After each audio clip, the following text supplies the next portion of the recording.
Right now, a juror from the Quintez Cephas trial explains the process for coming up with a not guilty verdict and why they were able to make a decision so quickly. I didn't take enough to try to get high on it or whatever.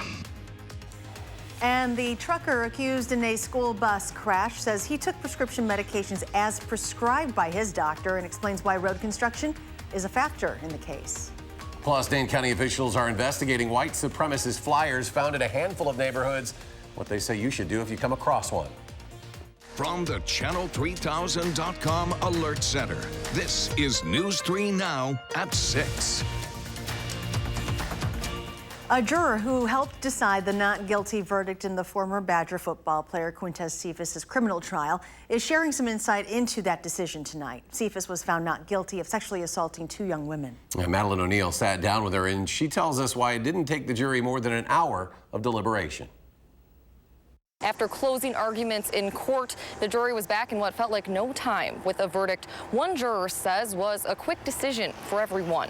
We, the jury, find the defendant Quintez Cephas not guilty. It was quick and it was unanimous, kind of right off the bat. Before being chosen to sit on the jury for Quintez Cephas' trial, Kelly Ingsberg had no idea who the former Badger football player was. I don't follow sports really religiously. But as she listened to the state and defense present their cases over the week-long trial, she had the weight of being one of 12 jurors who held his fate in their hands. 12 completely, totally different and individual takes on what was heard, what was seen. You're thinking to yourself, are we going to all be able to come to a conclusion together? Ingsberg says it's not a task they took lightly. The decision may have been quick, but the process was thorough. Every single person was thoughtful. Everyone was taking notes and listening intently all week long. Many pieces of evidence added up to form the jury's conclusion, Ingsberg says, but surveillance video of the night shown by the defense stands out as the most persuasive. Is the state proving to me 100% that a crime occurred here? And that wasn't the case. During the trial, Ingsberg says the Me Too movement was certainly on her mind. I'm 100% supporter. But so was her duty. It's our job as a society. It was my job as a juror to really dig deep and look for the truth and try to figure out truly if a crime occurred. The jury is still out on whether Cephas will be able to return to UW-Madison as the university reviews his petition for readmission. In Madison, Madeline O'Neill, News 3 Now. UW-Madison says it must complete a thorough review in cases like this, which often involves interviewing witnesses and reviewing a large number of documents and evidence. The university stresses that the student disciplinary process is separate from the legal process and has different standards and timelines, saying in a statement that our disciplinary process, like those of universities across the country, follow processes that are required by federal law and regulations. We're hearing for the first time from the trucker accused of driving under the influence of prescription drugs and crashing into a school bus.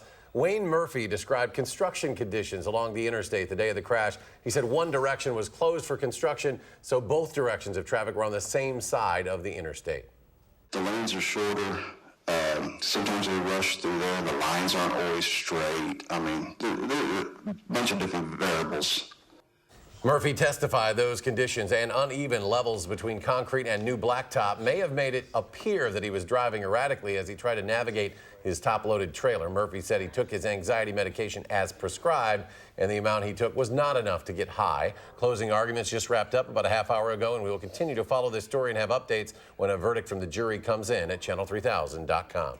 Human remains have been found outside a Columbia County home. A news release from the sheriff's office says deputies were sent to a house in Harmony Grove on August 4th after a resident found what appeared to be a human bone fragment in the landscaping material.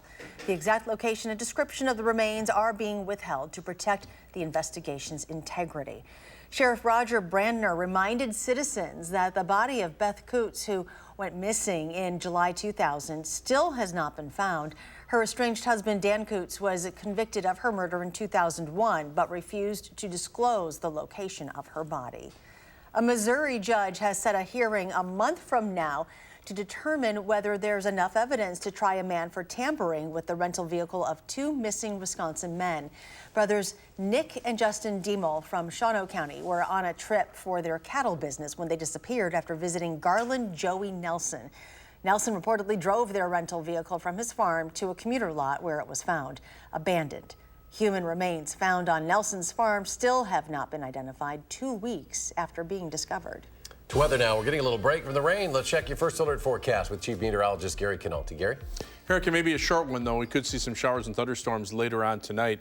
Let's start out by taking a look at visible cloud track. You can see we've had sunshine for much of the day, but there are thicker areas of clouds to our south and west, and also to our north and west across eastern North Dakota, western Minnesota, where severe thunderstorm watch is in effect until 9 p.m. Those showers and storms will weaken, but probably reach us late tonight into tomorrow morning. Doppler track right now across southern Wisconsin, pretty much free of precipitation. It was a little cool last night. Temperatures dropped into the mid-50s here in Madison, even some upper 40s in central Wisconsin. Current temperatures, though, are in the mid to upper 70s. Very comfortable out there because the dew point temperatures are in the lower 50s here in Madison. A little higher to the west, but still in the 50s. By tomorrow morning, though, skies will turn cloudy. Look for some shower and thunderstorm chances by tomorrow morning. But then we'll turn partly sunny in the afternoon with a high temperature of 78. That's your News 3 Now First Alert forecast. Gary, thank you. An armed man is now in custody after a 6-hour standoff with police and SWAT team on the city's Far East Side. Started about 1:30 this morning in the 4000 block of Monona Drive. Police Chief Mike Koval says a woman in her early 70s ran from the home after her 52-year-old roommate fired a shotgun out of the back porch. Chief Koval said the man has a criminal history and has experienced some mental health difficulties. Mental health professionals were on the scene to talk with the suspect, and he finally turned himself in at 7:40 this morning. Governor Evers and Democrats are calling for lawmakers to take up gun control measures, but Republican leaders say that's unlikely to happen. Rose Schmidt is live from the state capitol to explain. Rose? Yes, Democrats introduced a bill today that would expand background checks on gun sales. The bill would require background checks on all handgun purchases with just a few exceptions, including sales to a firearm dealer, police officer, or member of the military, or antique guns and those given as gifts to family members. Republican leaders say they don't support universal background checks, but Governor Evers and Democrats say following recent mass shootings in other states, they believe now is the time to pass this proposal. Time to stop waiting for permission from the NRA. Enough is enough, folks. This is a moderate proposal, folks. Republican Assembly Speaker Robin Vos says gun control measures being pushed by Evers are ineffective and, quote, very unlikely to be taken up by lawmakers. Majority Leader Jim Steineke says it's disingenuous to suggest that background checks could have prevented recent tragedies. And Vos and Steineke are also calling to expand mental health resources instead. Rose Schmidt reporting tonight. Rose, thank you. A Beloit school board member is expanding on comments he made regarding race at a board meeting Tuesday night. At that meeting, David Wilson brought attention to the 13 employees of color within the district who have left in the last year. He says the district has created systemic racism, blocking leaders of color from getting better positions. Tonight, he says a dialogue needs to begin within the district. Until we start to have the tough conversations about race and the importance of how that impacts, education and achievement and just opportunities for achievement, we're going to continue to have the same kind of conversations. Superintendent Dr. Stanley Monroe says the district's emphasis is on its students. The Dane County Sheriff's Office is investigating a multitude of reports of racist flyers being found outside of homes in our area. Jamie Perez joins us now with more on what to do if you find one of these flyers in your neighborhood. Jamie? Well, the sheriff and Madison police say these flyers are clearly racist and disgusting. Madison police say, according to the Department of Justice, they do not pose a threat and are generally protected free speech unless you feel targeted. Then and only then, they say you should report it, but otherwise they say simply to not acknowledge them. But the Dane County Sheriff's Office is actually handling these flyers a bit differently. I've seen them and they are extremely hateful and discriminatory. Dane County Sheriff Dave Mahoney said these white supremacist flyers being found around Dane County are spreading messages of hate. This should be unacceptable to everybody in our community. Some would say it's free speech. Well, it's hateful free speech. It's hateful speech that leads to potential violence. It leads to people feeling less safe. And so everybody should be taking this serious. The flyers have been found along North Fair Oaks, in the town of Blooming Grove, Cottage Grove, and Albion. Most people reporting they're being thrown on their driveways like newspapers in plastic bags, being weighed down by tiny rocks. If this is meant as a intent to intimidate or spread hate in our community, there are repercussions. And there will be. Madison police say these flyers are distasteful and disgusting, but that unless you feel targeted, these flyers don't seem to pose a threat and are generally protected speech. We uphold the right of people to have freedom of speech, but we're also concerned when it is used as a means of intimidation and fear-mongering. The Sheriff's Department is asking those who see the flyers near their homes to report it. And if you have home surveillance cameras like the Ring doorbell system, that's always a tool that we can look to use as part of our investigation. if you find one of these flyers, police are encouraging people not to share photos of them on social media so that they don't get any more publicity than they already have. Jamie, thank you. Next at 6, we are asking Department of Health Services officials about a decrease in the number of opioid-related deaths in Wisconsin, what they're doing to continue that downward trend. And there's more local news ahead. Lake Barney is overflowing along Highway M in Fitchburg, causing flooding issues for homeowners, farmers, and bikers. We'll hear from residents in that area tonight. News 3 Now at 10.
The Wisconsin Department of Health Services says opioid deaths are at their lowest level since 2015. In 2018, there were 838 deaths. That's down 10% from the year before. Officials with the Department of Health Services say while they're encouraged by that decrease, 1 year does not make a trend. Right now, they are working to combat a rise in synthetic opioids with a pilot program in Milwaukee.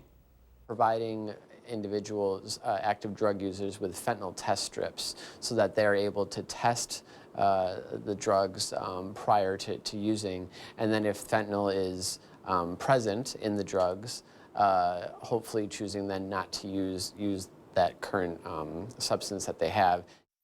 Synthetic opioids have been the leading cause of opioid-related deaths for 2 years in a row now. To achieve zero opioid-related deaths, he says we need to continue to invest in prevention, treatment, and recovery efforts statewide. Bug spray would have to be sold at all Wisconsin state parks and forests under a bill moving through the legislature.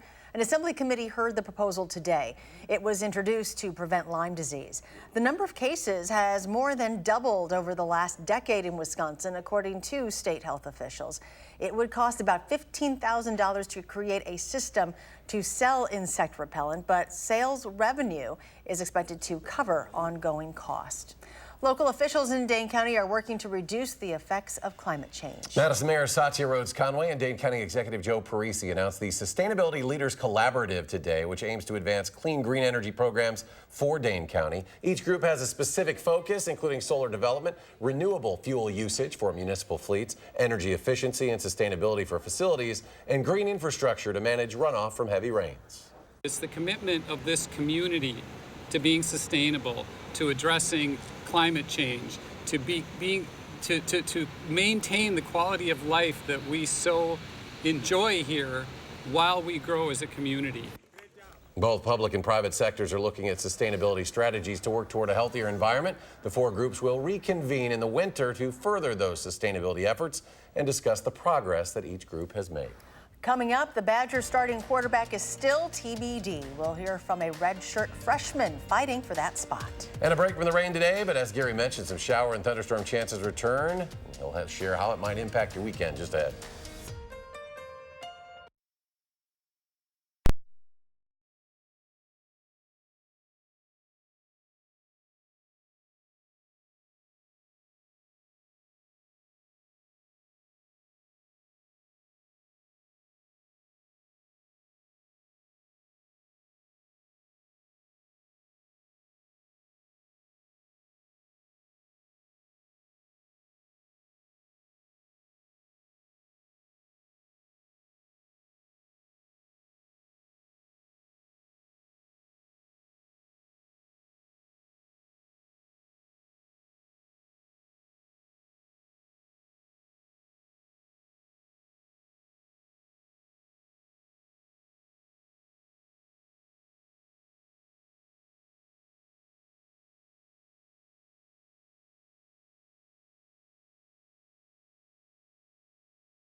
And Gary's here with a look at our forecast, but also talking a little bit bigger picture tonight, Gary. After a very warm July. Yeah, we had nice weather here today, but we're coming off a stretch of warm weather, but that might be a thing that we have to get more used to. The 2019 global temperatures from January to July showed just how much of the Earth had above normal temperatures. And you can see, I mean, with the exception of the north central part of the United States and areas south of Greenland. And remember, this is from January through July. We had a very cold end of January, February, March period. And that's the only reason that our temperatures are just slightly cooler than normal. But you can see these areas of well above normal temperatures through a large portion of the planet. And unfortunately, that trend continues. In fact, taking a look at 2019 so far, our temperatures have been averaging over 1.2 degrees above average, and that would make it one of the 5 hottest years on record.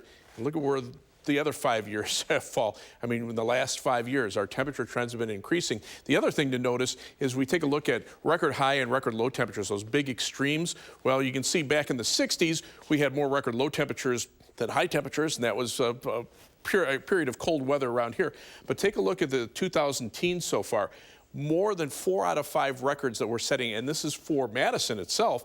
We're seeing those temperatures, high temperature records compared to low temperature records. So more than 4 out of 5. That's pretty significant. Again, this information comes from Climate Central. They're putting out some pretty useful information to take a look at climate change around here. Now, today was actually a pretty nice day. We dried out. That's what kept us a little cooler at night. We had sunshine during the day.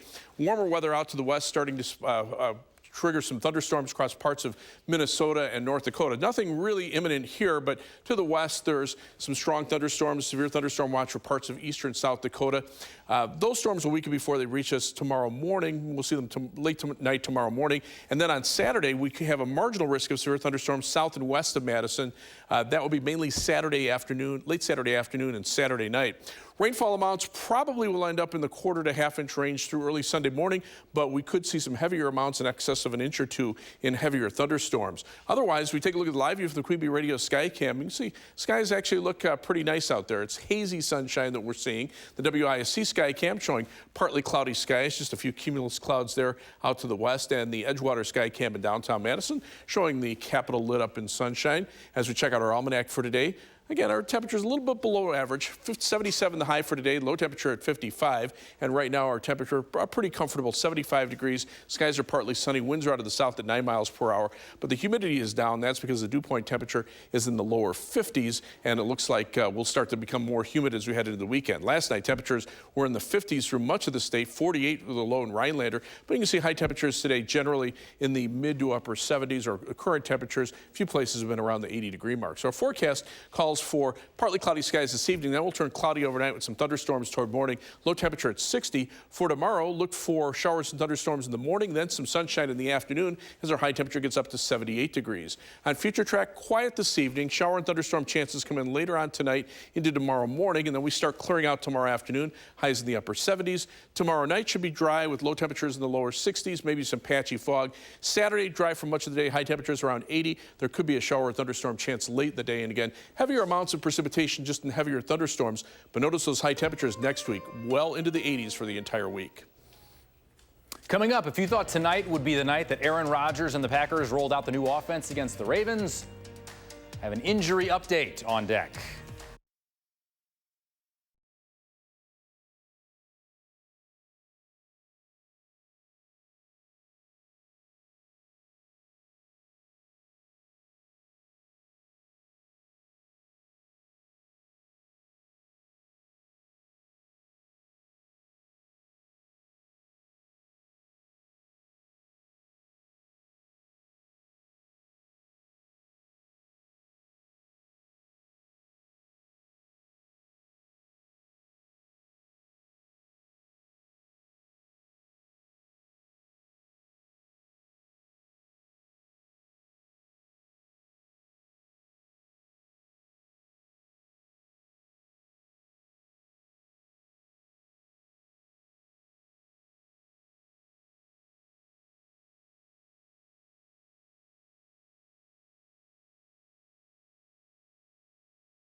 Tonight was the night. Packers quarterback Aaron Rodgers was going to roll out a sneak peek at head coach Matt LaFleur's new offense against the Ravens.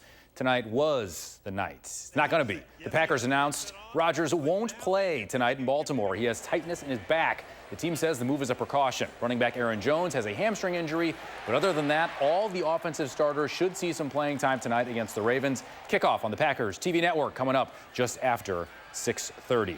Ravens quarterback Lamar Jackson is playing, taking over as full-time starter this season, which means he should get at least a couple of possessions tonight. Again, depending on how the game goes. Jackson already saw action in last week's preseason opener. Tonight, he made a list, and he knows exactly what he wants to happen. Another win. Keep striving, trying to be the best. Completions, score a touchdown. Hopefully get out the game early. It's preseason. I'm trying to get out the game early. The Badgers starting quarterback yet to be made official. Junior Jack Cohn's getting the lion's share of the first team action in practice, but Chase Wolf's elbowing his way to the front of the line. The redshirt freshman says the biggest difference between this preseason and last preseason is he has more confidence. Freshman year, I was kind of playing catch-up, knowing the playbook and trying to adjust and try to be like everybody else. And coming spring, I kind of knew everything and I was able to play my game, and now I'm just trying to polish it here. I've definitely seen him, become more comfortable with the playbook and things along those lines, and he's throwing the ball really well and making great plays with his feet, and it's been really fun to watch. Of all the Wisconsin running backs in the modern era, when you factor in championships won, being a key component of those championships, and how he's used in an offense and his abilities as a pass catcher, the line forms behind James White. White's entering his 6th NFL season, sporting 3 Super Bowl rings, and a list of former teammates who moved on for one reason or another. Joint practices give guys a rare chance to compete. They also get to communicate without Instagram. Yeah, it's awesome. That's the beauty of the game. I mean, when you're teammates, and then when you're not, you still keep in touch with a lot of the guys, but when it comes to game day and things like that, you still got to compete, and then you talk after the game. First round BMW championship. Tiger Woods had to withdraw last week. Not doing it this week, we think. Second shot on a par 4 11. Set up a birdie, 1 under 71. About the par 5 10th. Jason Kokrak. For Eagle. Tied with Justin Thomas, 7 under par. Why not smile? If I hit a shot like that, I would probably quit. I would stop, end the round for the day, and get a beverage. But no. Is that at Medina Country Club? It is. That's down the road from where I used to the last McDonald's that I managed at, right there. I thought you were going to say you had an eagle on that hole at one point. But No. They know better to than put me anywhere near a golf course. I was down the road. Well, temperatures are pretty comfortable right now, mainly in the mid-70s. Dew point temperatures are low, so it feels comfortable as well. But as we take a look at the 7 to 10 day forecast, upper 70s tomorrow, thunderstorm chances in the morning. Warmer for the weekend, warmer still for the rest of next week. All right, Gary, thanks. Thanks for joining us for News 3 Now at 6. Have a great evening, and we'll see you back here at 10.